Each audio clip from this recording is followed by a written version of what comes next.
യേശുവിൽ ഏറ്റവും പ്രിയപ്പെട്ടവരെ, ഡെയിലി ബ്ലെസ്സിങ്ങിലൂടെ ദൈവവചനം കേട്ടുകൊണ്ടിരിക്കുന്ന, ഈ വചനം കേൾക്കുകയും അതോടൊപ്പം ഈ വചനത്തിൽ ഓരോ നിയോഗങ്ങളും സമർപ്പിച്ച് പ്രാർത്ഥിക്കുകയും ചെയ്യുന്ന എല്ലാ പ്രിയപ്പെട്ടവരെയും പ്രത്യേകം ദൈവസന്നിധിയിൽ ഇന്ന് സമർപ്പിക്കുകയാണ്. ഈ ദിവസത്തിന് വേണ്ട എല്ലാ ദൈവാനുഗ്രഹങ്ങളും ഇന്നുണ്ടാകട്ടെ. ഒരു വർഷത്തിലെ 12 മാസങ്ങളിലും അതിൻ്റെ ഓരോ ദിവസങ്ങളിലും ഓരോ മിനിറ്റുകളിലും ദൈവത്തിൻ്റെ കൃപയും കാരുണ്യവും സംരക്ഷണവും അനുഭവിക്കാൻ ഇടയാകട്ടെ. ഇന്ന് വ്യാഴാഴ്ച ദിവസം ദൈവവചനം കേൾക്കുമ്പോൾ ഏതെങ്കിലും ഒരു ഉത്കണ്ഠയോ ആകുലതയോ പ്രയാസങ്ങളോ പ്രതിസന്ധികളോ നിങ്ങളെ വല്ലാതെ വിഷമിപ്പിക്കുന്നുണ്ടെങ്കിൽ, ഭാരപ്പെടുത്തുന്നുണ്ടെങ്കിൽ, ഇപ്പോൾ ആ വിഷയത്തെ മനസ്സിലേക്കൊന്ന് കൊണ്ടുവരിക. എന്നിട്ട് പ്രാർത്ഥിക്കുക. ആ വിഷയത്തിൻ്റെ മേൽ ദൈവത്തിൻ്റെ ശക്തമായൊരു ഇടപെടൽ, സൗഖ്യത്തിൻ്റെ ഇടപെടൽ, വിടുതലിൻ്റേതായ ഒരു ഇടപെടൽ സംഭവിക്കുമെന്ന് വിശ്വസിക്കുക. ഒരു പ്രതിസന്ധിയിലും ഒരു പ്രശ്നത്തിലും ഞാൻ തകരുകയില്ല, തളരുകയുമില്ല. വിശ്വസിച്ചത് പറയുക. ഒരു പ്രതിസന്ധിയിലും ഒരു പ്രയാസത്തിലും ഒരു ഒറ്റപ്പെടലിലും ഞാൻ തകരുകയില്ല, ഞാൻ തളരുകയുമില്ല. വിശ്വാസത്തോടെ പ്രാർത്ഥിക്കുമ്പോൾ, കർത്താവേ, അങ്ങയുടെ വചനം ദാഹത്തോടെ താല്പര്യത്തോടെ ശ്രദ്ധിക്കുന്ന ഓരോ വ്യക്തികളെയും, ഓരോ കുടുംബങ്ങളെയും, ഓരോ യുവതി യുവാക്കളെയും സമർപ്പിച്ച് പ്രാർത്ഥിക്കുന്നു. അനുഗ്രഹിച്ചു പ്രാർത്ഥിക്കുന്നു, അനുഗ്രഹിച്ചു പ്രാർത്ഥിക്കുന്നു, അനുഗ്രഹിച്ചു പ്രാർത്ഥിക്കുന്നു. പ്രതീക്ഷയോടെ, പ്രാർത്ഥനയോടെ, സന്തോഷത്തോടെ നമുക്ക് ഈ വചനത്തെ കേൾക്കാം. വിശുദ്ധ യോഹന്നാൻ്റെ സുവിശേഷം 2-ാം അധ്യായം 1 മുതലുള്ള വാക്യങ്ങൾ. കാനായിലെ വിവാഹ വിരുന്ന് എന്നുള്ളതാണ്. ഇത് എല്ലാവർക്കും പരിചിതവും മനപ്പാടവും ഒക്കെയായൊരു വചനമാണ്. ഞാനും 1-ലധികം പ്രാവശ്യം ഈ വചനത്തെപ്പറ്റി പ്രസംഗിച്ചിട്ടുണ്ട്. ഇന്ന് ഈ വചനം പറയുമ്പോൾ ഇങ്ങനെ എഴുതിയിട്ടുണ്ട്. 2-ാം അധ്യായം 2 മുതലുള്ള വാക്യങ്ങൾ. യേശുവും ശിഷ്യന്മാരും വിരുന്നിന് ക്ഷണിക്കപ്പെട്ടിരുന്നു. അവിടെ വീഞ്ഞ് തീർന്നു പോയപ്പോൾ യേശുവിൻ്റെ അമ്മ അവനോട് പറഞ്ഞു, അവർക്ക് വീഞ്ഞില്ല. യേശു അവളോട് പറഞ്ഞു, സ്ത്രീയെ, എനിക്കും നിനക്കും എന്ത്? ഇനി 10-ാമത്തെ വാക്യം. അവൻ മണവാളനെ വിളിച്ചു പറഞ്ഞു, എല്ലാവരും മേൽത്തരം വീഞ്ഞ് ആദ്യം വിളമ്പുന്നു, അതിഥികൾക്ക് ലഹരി പിടിച്ചു കഴിയുമ്പോൾ താഴ്ന്ന തരവും. എന്നാൽ നീ നല്ല വീഞ്ഞ് ഇതുവരെയും സൂക്ഷിച്ചു വച്ചുവല്ലോ.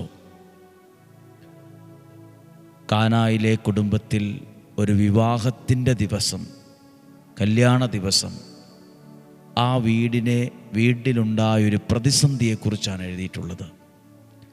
ഞാനിത് വായിച്ചപ്പോൾ കുറച്ച് നാളുകൾക്കോ വർഷങ്ങൾക്കോ മുമ്പ് മനസ്സിൽ വന്നൊരാശയമാണ്. ഒരു കല്യാണ വീട് എന്ന് പറയുമ്പോൾ, ഒരു കല്യാണം നടക്കുന്ന അല്ലെങ്കിൽ ഒരു ആഘോഷം നടക്കുന്ന സമയം ഏറെ നാളത്തെ പ്ലാനിംഗ് ഉണ്ട്. എത്ര പേരെ വിളിക്കണം, എങ്ങനെയുള്ള ഫുഡൊക്കെ കൊടുക്കണം, നമുക്കതെങ്ങനെയാണ് കൈകാര്യം ചെയ്യേണ്ടത്, ആരെ ഏൽപ്പിക്കണം, പന്തലാരെ ഏൽപ്പിക്കണം, ഭക്ഷണം ആരെ ഏൽപ്പിക്കണം, ഇതെല്ലാം നീണ്ട നാളത്തെ പ്ലാനിംഗ് ഉണ്ട്. പ്ലാനിങ് അല്ലെ, കണക്ക് കൂട്ടലുകളുണ്ട്. ഞാനിന്ന് നിങ്ങളോട് പറയുന്നത്, അവർ കൂട്ടിവെച്ച കുറേ കണക്കുകളും പ്ലാനൊക്കെ ഉണ്ട്. പക്ഷേ ഈ കല്യാണ ദിവസം അവരുടെ കണക്ക് കൂട്ടലുകൾ തെറ്റിപ്പോയി. പ്ലാനിങ് പൊളിഞ്ഞുപോയി. വിചാരിച്ച പോലെ കാര്യങ്ങൾ നടന്നില്ല. അവിടെയാണ് ദൈവത്തിൻ്റെ ഇടപെടൽ ഉണ്ടായത്. ഞാനും പല മനുഷ്യരെയും പ്രാർത്ഥിക്കാൻ ഇവിടെ വരുന്നവരെയും പല സ്ഥലങ്ങളിൽ പോകുമ്പോഴും പലരുടെയും ഒരു സങ്കടമാണ്, അവർ വിചാരിച്ചതുപോലെയല്ല ജീവിതത്തിൽ പലതും വന്നത്. ആഗ്രഹിച്ചതൊന്ന്, ലഭിച്ചതോ മറ്റൊന്ന്. കണക്കുകൂട്ടലുകളെല്ലാം തെറ്റിപ്പോയി, പ്ലാനിങ് തെറ്റിപ്പോയി. എത്രയോ ജീവിതങ്ങളിലാണ് ഉള്ളിൻ്റെ ഉള്ളിൽ ഒരു വേദനയുള്ളത്. അവരെങ്ങനെയാണ് ചിലപ്പോൾ പറയാറുള്ളത്, ഞാൻ വിചാരിച്ചൊരു ജീവിതമല്ല എനിക്ക് ലഭിച്ചത്, ഞാൻ കൂട്ടിയ പോലെ അല്ല എൻ്റെ ജീവിതം ഇപ്പോൾ മുന്നോട്ട് പോകുന്നത്, എൻ്റെ എല്ലാ കണക്കുകൂട്ടലുകളും തെറ്റിപ്പോയി, എൻ്റെ എല്ലാ പ്ലാനിങ്ങും തെറ്റി, എനിക്കാകെ ദുഃഖമാണ്, ഉറക്കമില്ല, ആകെ ഒരു മനപ്രയാസമാണ്, മനോദുഃഖമാണ്, എന്തു ചെയ്യണമെന്നറിയില്ല, ഞാനിന്നൊരു തകർച്ചയുടെ വക്കിലാണ്, എനിക്ക് ഒരു സ്റ്റെപ്പ് മുന്നോട്ട് നീങ്ങാൻ പറ്റുന്നില്ല. ഒരു നിമിഷം മതി കണക്കുകൂട്ടലുകളൊക്കെ തെറ്റാൻ. ഞാൻ ഇതിനകത്ത് ഇങ്ങനെ ചിന്തിക്കാറുണ്ട് ഈ വചനം വായിക്കുമ്പോൾ. ആ കുടുംബത്തിൻ്റെ കണക്കുകൂട്ടലുകൾ തെറ്റി. ഒരു വലിയ പ്രതിസന്ധി അവിടെ ഉണ്ടാകേണ്ടതാണ്. ഒരു വഴക്കും ഒരു ബഹളവും ഒരു ഉന്തും തള്ളും ഒരു ചോദ്യവും പറച്ചിലും എല്ലാം ഉണ്ടാകേണ്ടതാണ്. പക്ഷേ കണക്കുകൂട്ടലുകൾ തെറ്റി എന്നുള്ളത് സത്യമാണ്. അവിടെ വീഞ്ഞു തീർന്നു പോയി എന്നുള്ളത് സത്യമാണ്. പക്ഷേ അവിടെ ദൈവത്തിൻ്റെ, യേശുവിൻ്റെ ഒരു വലിയ ഇടപെടലുണ്ടായപ്പം ആ കുടുംബത്തിൽ ഒരു വലിയ പ്രതിസന്ധി വരേണ്ടതായിരുന്നു. പക്ഷെ ഒന്നും വരാത്ത വിധത്തിൽ, ഒരു കേടും വരാത്ത വിധത്തിൽ, ഒരു കുറവും ഒരു നാണക്കേടും വരാത്ത വിധത്തിൽ, ഇരുചെവി അറിയാതെ, ഇത് മറ്റൊരാളും പറഞ്ഞു ചിരിക്കുന്നൊരു വിഷയമാകാതെ ഇത് ഏറ്റവും മനോഹരമായിട്ട് മാറി. ഒന്നാമത്തെ ഒരു കാര്യം, എന്ത് കണക്കുകൂട്ടലുകൾ തെറ്റിയ ഒരാളാകട്ടെ, വിചാരിച്ചതുപോലെ ഒന്നുമല്ല കാര്യങ്ങൾ മുന്നോട്ട് പോകുന്നത്, അങ്ങനെയൊക്കെ ആയിരിക്കട്ടെ സാഹചര്യം, നിങ്ങളിൽ ദൈവസാന്നിധ്യമുണ്ടോ? നിങ്ങൾ പ്രാർത്ഥിക്കുന്ന ഒരാളാണോ? നിങ്ങൾ ദൈവത്തിൽ വിശ്വസിക്കുന്ന ഒരാളാണോ? ദൈവം നിങ്ങളുടെ ജീവിതത്തെ ഏറ്റെടുക്കും. ദൈവം നിങ്ങളുടെ കുടുംബ സാഹചര്യങ്ങളെ ഏറ്റെടുക്കും. യേശു ആ വീടിൻ്റെ ആ കുറവ് അറിഞ്ഞപ്പോൾ ആ വിഷയത്തെ ഏറ്റെടുത്തു. ഒരു വീട്ടിലെ പ്രധാനപ്പെട്ട ഒരാളെ പോലെ ആ വീടിൻ്റെ എല്ലാ സങ്കടങ്ങളെയും, ആ കുറവിനെ ഏറ്റെടുത്ത് അത് പരിഹരിച്ചു. അല്ല, എനിക്കൊന്നും അറിയില്ല എന്നും പറഞ്ഞ് വീട്ടിൽ നിന്ന് ഇറങ്ങിപ്പോവുകയല്ല ചെയ്തത്. ഇതൊക്കെ ആലോചിക്കണ്ടേ, ഇതൊക്കെ ചിന്തിക്കണ്ടേ, ഇതൊക്കെ പ്ലാൻ ചെയ്യണ്ടേ, ഇതൊക്കെ കുറച്ചുകൂടെയൊക്കെ കരുതണ്ടേ എന്നുള്ള ഒരു വാക്കുകളല്ല അവിടെ നിന്നുണ്ടായത്. ആ പ്രശ്നത്തെ, ആ പ്രതിസന്ധിയെ ഏറ്റെടുത്ത് ആ കുറവ് അവിടെ പരിഹരിച്ചു. നിങ്ങൾ എവിടെയെങ്കിലും നിങ്ങളുടെ ഭവനത്തിനകത്ത് ചില വിഷമങ്ങൾ ഇന്ന് നേരിടുകയാണോ? നിങ്ങളുടെ മക്കളെക്കുറിച്ചുള്ള പ്രതിസന്ധികൾ നിങ്ങൾ നേരിടുകയാണോ? നിങ്ങളുടെ സാമ്പത്തികവുമായി ബന്ധപ്പെട്ട് ചില കണക്കുകൂട്ടലുകൾ തെറ്റിപ്പോയി, നഷ്ടമുണ്ടായി, ചതി വന്നു, പരാജയം സംഭവിച്ചു, ആകെ ഒരു മനോദുഃഖമുള്ള മനസ്സോടുകൂടിയാണോ ഇരിക്കുന്നത്? ഇങ്ങനെ പ്രാർത്ഥിക്ക്. കാനായിലെ കുടുംബത്തിൽ വീഞ്ഞു തീർന്നു പോയപ്പോൾ ആ പ്രതിസന്ധികളെ ഏറ്റെടുത്ത യേശുവേ, എൻ്റെ കുടുംബത്തെ, ഈ സാഹചര്യത്തെ അതുപോലെ ഏറ്റെടുക്കണമേ, അതുപോലെ ഏറ്റെടുത്ത് അനുഗ്രഹമാക്കണമേ. കണക്കുകൂട്ടലുകളെല്ലാം തെറ്റിപ്പോയി. വളരെ പ്രധാനപ്പെട്ടതാണ്. ദൈവത്തോട് ചേർന്ന് വേണം ഓരോ കണക്കും കൂട്ടാൻ. പ്രാർത്ഥനയോടെ വേണം ഓരോ കണക്കും കൂട്ടാൻ. സ്വന്തം ബുദ്ധിയും ശക്തിയും സ്വാധീനവും ബന്ധങ്ങളും ഉപയോഗിച്ചു മാത്രം കൂട്ടിയ പല കണക്കുകളും തെറ്റിപ്പോയിട്ടുണ്ട്. വലിയ സ്വപ്നങ്ങൾ ചില്ലുകൊട്ടാരം പോലെയും ചീട്ടുകൊട്ടാരം പോലെയും തകർന്ന് നിലംപരിശായിട്ടുണ്ട്. കണക്കുകൂട്ടലുകൾ തെറ്റി.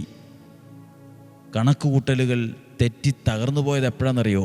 ദൈവസാന്നിധ്യമില്ലാതെ, പ്രാർത്ഥനയില്ലാതെ തീരുമാനമെടുത്തപ്പോഴാണ്.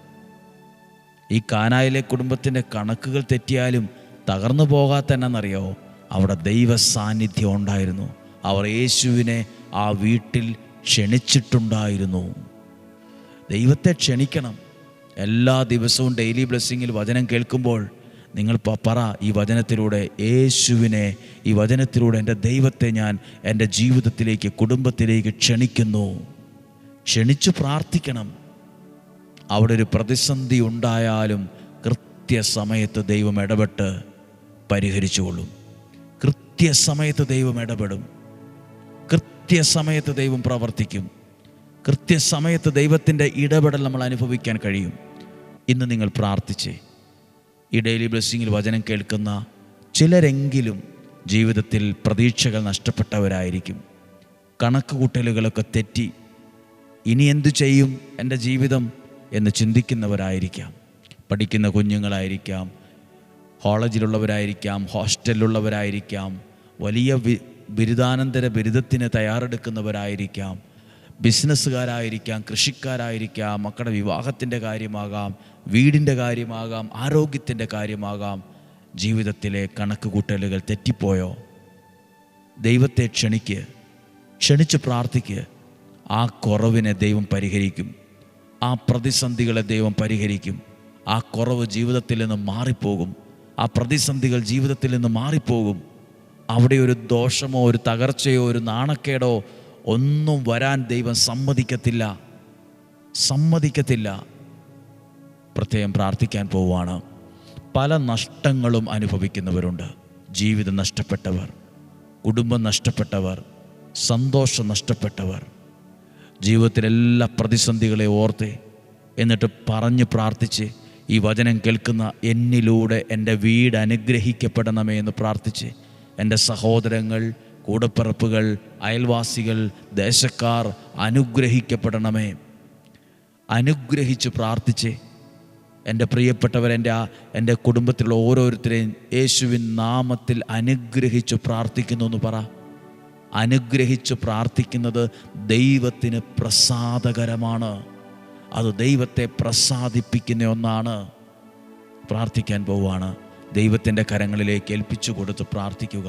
കർത്താവേ, അങ്ങയുടെ വചനം കേട്ട എല്ലാ വ്യക്തികളെയും അനുഗ്രഹിക്കണമേ. എല്ലാ കുടുംബങ്ങളെ അനുഗ്രഹിക്കണമേ. എല്ലാ യുവാക്കളെ അനുഗ്രഹിക്കണമേ. എല്ലാ കുഞ്ഞുങ്ങളെയും അനുഗ്രഹിക്കണമേ. എല്ലാ രോഗികളെയും സൗഖ്യമാക്കണമേ. എല്ലാ കുടുംബത്തിനകത്ത് ദൈവികമായ സമാധാനം, സ്വസ്ഥത നിറയട്ടെ. ഈ പ്രതിസന്ധിയെ അങ്ങ് ഏറ്റെടുക്കണമേ. ഈ പ്രാർത്ഥന പ്രാർത്ഥിച്ചിട്ട് പറയണം, ഈ പ്രശ്നത്തിൽ ഞാൻ തകരുകയില്ല, ഈ പ്രതിസന്ധിയിൽ ഞാൻ തളരുകയുമില്ല. എൻ്റെ വിഷയങ്ങളെ ദൈവം ഏറ്റെടുക്കും. എൻ്റെ ദൈവം ഏറ്റെടുക്കും. കാനായിലെ കുടുംബത്തിൽ അവർ യേശുവിനെ ക്ഷണിച്ചതുപോലെ ഞാനും ക്ഷണിച്ച് പ്രാർത്ഥിക്കുന്നു.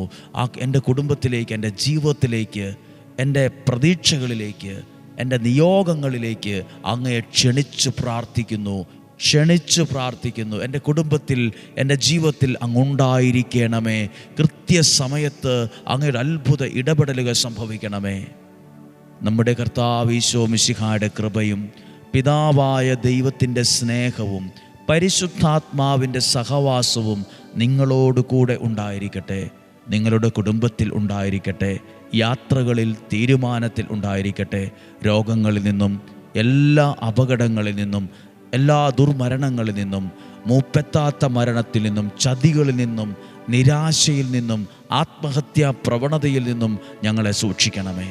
ദീർഘായുസ്സും ആരോഗ്യവും സന്തോഷവും സമാധാനവും നിലനിൽക്കുന്ന ഐശ്വര്യവും ഞങ്ങൾക്ക് നൽകണമേ. ദൈവികമായ അനുഗ്രഹം അനുഭവിക്കാൻ ഇടവരണമേ. അനുഗ്രഹങ്ങൾ ഞങ്ങളുടെ ജീവിതത്തിൽ യാഥാർത്ഥ്യമാകണമേ. ഇന്ന് പ്രാർത്ഥിക്കുന്ന എല്ലാ വിഷയത്തിനകത്തും ദൈവാനുഗ്രഹം ഉണ്ടാകട്ടെ. ഇന്ന് വചനം കേട്ട എല്ലാ കുടുംബങ്ങളെയും ദൈവം അനുഗ്രഹിക്കട്ടെ. ഈ വചനം കേൾക്കുന്ന ഒരു വ്യക്തി നഷ്ടപ്പെട്ടു പോകരുത്. ഈ വചനം കേൾക്കുന്ന ഒരാളും ദാരിദ്ര്യത്തിലേക്ക് കൂപ്പുകുത്തരുത്. ഈ വചനം കേൾക്കുന്ന ഒരാളും ഒരു ചതിയിലും ചെന്ന് പെടരുത്. ഈ വചനം കേൾക്കുന്ന ഒരാളും തകർന്നുവെന്നോ നശിച്ചു പോയെന്നോ കേൾക്കാൻ ഇടയാകരുത്. ഈ വചനം കേൾക്കുന്നവർ ദൈവത്താൽ അനുഗ്രഹിക്കപ്പെട്ടു എന്ന് കേൾക്കാൻ ഇടയാകണം. സന്തോഷത്തോടെ ജീവിക്കുന്നുവെന്ന് കേൾക്കാനിടയാകണം. ഐശ്വര്യം അനുഭവിക്കുന്നുവെന്ന് കേൾക്കാനിടയാകണം. ഞങ്ങൾ പ്രാർത്ഥിക്കുന്നു. നിങ്ങളുടെ കുടുംബത്തെ പൂർണ്ണമായി ദൈവകരങ്ങളിൽ ഏൽപ്പിച്ചു നല്ലൊരു ദിവസം ആശംസിച്ചുകൊണ്ട് പ്രാർത്ഥിക്കുന്നു. ഇപ്പോഴും എപ്പോഴും എന്നേക്കും ആമേൻ. ദൈവം അനുഗ്രഹിക്കട്ടെ. ഇന്ന് വ്യാഴാഴ്ച ദിവസം വൈകുന്നേരം 7 മണിക്ക് വിശുദ്ധ യൂദാശ്ലീഹായുടെ മാധ്യസ്ഥതയിൽ നൊവേന ചൊല്ലി പ്രാർത്ഥിക്കുന്നുണ്ട്. ഈ വരുന്ന ശനിയാഴ്ചയാണ് 7 മണിക്കാണ് സിസ്റ്റേഴ്സിൻ്റെ പ്രാർത്ഥനകൾ വെച്ചിട്ടുള്ളത്. വൈകുന്നേരം ഇന്ത്യൻ സമയം 7 മണിക്ക്. മറക്കാതെ നിങ്ങളുടെ പ്രിയപ്പെട്ടവരോ ഇടവകയിലോ കുടുംബക്കാരോ സിസ്റ്റേഴ്സായിട്ടുണ്ടെങ്കിൽ ഈ പ്രാർത്ഥനയിൽ പങ്കെടുക്കാൻ പറയുക. ഏകദേശം അരമണിക്കൂർ സമയമാണ് പ്രാർത്ഥിക്കുന്നത്. ദൈവത്തിൻ്റെ ഒരു ഇടപെടൽ അതിലൂടെ ഉണ്ടാകട്ടെ. നല്ലൊരു ദിവസം ആശംസിക്കുന്നു. നാളെയും 5:30 ഒരുമിച്ച് കാണുന്നത് വരെ സ്വർഗത്തിലെ ദൈവം എന്നെയും നിങ്ങളെയും അത്ഭുതകരമായി സൂക്ഷിക്കട്ടെ, സംരക്ഷിക്കട്ടെ. ആമേൻ.